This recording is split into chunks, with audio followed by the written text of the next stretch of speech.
going to do a scene read from book 2 in the novel investigation series, A Killer Plot. Look at that. Burnt manuscript. Quill. Can you tell what it's about?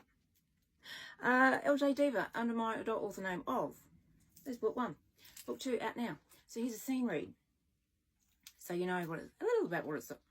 There I go again. So you know a bit of the details and the plot. I'm stumbling over myself with these videos. Okay. You'll get this. Mac pushed open the door. To where there's a quill, there's a way. And heard the bell tinkle above her head. Jack was right behind her and let the door close with a thud. Mac, Delphine Hadley, hurried up to her with open arms, her caftan sweeping behind and the jewels hanging from both wrists, her neck and ears were all from Mac's lines. Her long grey hair flowed down to her waist. How are you? Long time no see. Mac embraced her. Delphine, I've been busy in Italy writing. Only been back a few days and busy promoting the new book. This is Detective Jack Calloway. He has some questions about quills. Quills, Delphine exclaimed. How exciting. Are you going to be writing a novel too, Detective?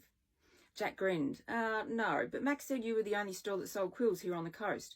Just wondering if you could tell us about them. Oh, of course. Follow me. Delphine led them down the middle of the store to a glass cabinet. Quills were first used to write way back in the 6th century. She motioned at the feathers lying on the velvet pad. Many authors and people in general used quills as they were the only writing implement for centuries. They were popular until the 19th century when the fountain pen came along. Fountain pens are a natural sidestep with the tip dispensing ink, but many people still use a quill on occasion. We have a fine selection of the 5 most famous or well-known quills in the whole world. These are the top brands people still rave about, and then we have 5 lesser-known brands. The feathers lay lengthways along the velvet tray, pointing in the same direction. Some were only a hand's length, some the length of a ruler, while others were a good 2 feet long. Some had fine feathers, others were thick and fluffy. One of the most common, you're really getting it's not quite in depth, but you're getting some info on quills here. One of the most common, of course, was the goose feather quill. That's what most quills are made of, but many have used swan, turkey and peacock feathers, and some people even resort to using crow, eagle, owl and hawk feathers. I guess it's whatever bird was available. She tapped the glass. Our ostrich quill is big and fluffy, and at 50 centimetres, the plume is amazing. Miss Hadley, tell me, how strong are the shafts of the feathers? Could you stab someone with a quill? Jack asked. Delphine's lips turned into a smirk. They're not jousting sticks, Detective. And if you've seen The Castle, you'll get the joke. But the molted flight feathers of a living bird are supposed to be the strongest. Add to that the hardening treatment they receive, and I suppose it's a possibility. Why? Jack glanced up from the cabinet. Do you have avid collectors of quills? Anyone here on the coast? Interstate? Brisbane?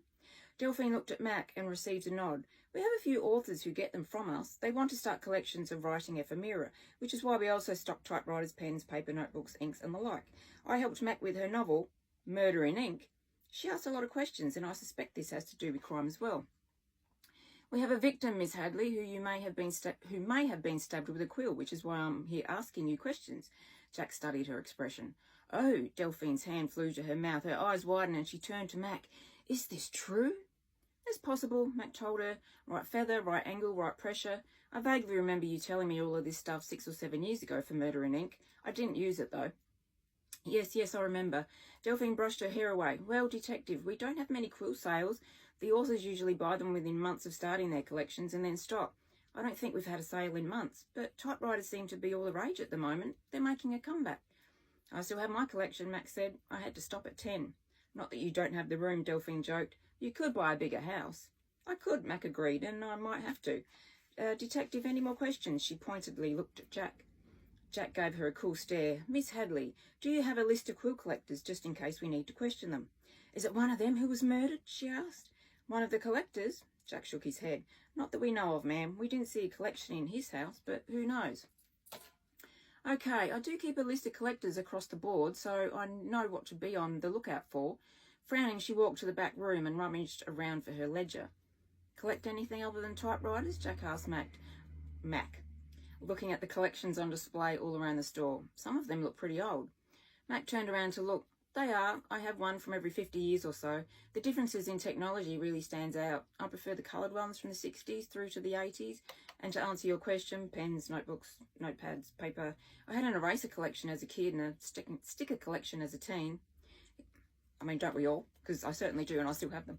Here we go, detective. Delphine laid the ledger on the counter and they hurried over. The 10 clients we have who collect quills. Would you like me to photocopy that for you? Jack quickly scanned the names. Yes, thank you. He watched her take a copy and accepted the paper. Thank you, Miss Hadley. You've been very helpful. I'll give you a card in case anyone comes in to replace one or you get a new collector. Jack pulled a card from his inside blazer pocket and handed it over. Thank you so much. Detective, Delphine smiled at him, and once he turned away, raised her brows at Mac and mouthed the words, "He's hot." That's "he's hot." Mac suppressed a laugh and followed Jack out the door. So that's a scene read from, let me see, it is the chapter I called A Question of Quills, because I've named the chapters in these books. So it's a scene read from A Killer Plot, book 2 in the novel investigation series. Just take these off.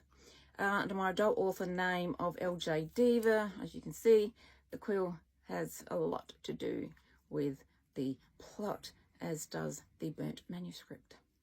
So that's A Killer Plot, book 2 in the novel investigation series, out now in paperback and ebook under my adult author name of LJ Diva. There is book 1. You can just see it hiding down there. Out now at all good retailers, online bookstores,